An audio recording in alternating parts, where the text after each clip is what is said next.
শুধু একটা হ্যান্ডশেক, আর তাতেই উধাও 134 কোটি টাকার আংটি।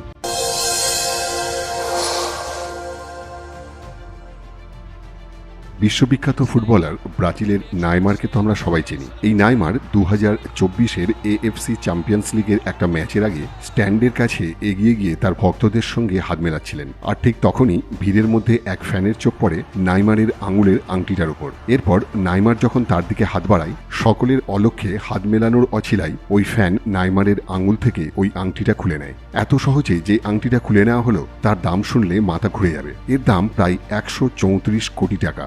সবচেয়ে অবাক করা বিষয় হলো, এর কয়েক সেকেন্ড পরেই নাইমার বুঝতে পারেন তার আঙুল থেকে আংটি গায়েব। তিনি পেছনে ফিরে তাকান, বুঝতেও পারেন ওই ফ্যানেদের মধ্যেই কেউ ওই আংটিটা খুলে নিয়েছে। এরপর তিনি যা করলেন তা কল্পনার অতীত। না কোনো চিৎকার করলেন, না কোনো সিকিউরিটিকে ডাকলেন, কোনো রকম সিন ক্রিয়েট বা ঝামেলা না করে শান্তভাবে সামনের দিকে হেঁটে চলে গেলেন। তাহলে কি নাইমার সত্যি 134 কোটি টাকার আংটি ফ্যানকে গিফট করে দিলেন? এই পুরো ঘটনাটাই একটা রহস্য। অনেকে বলেন পুরো ঘটনাটাই বানানো গল্প।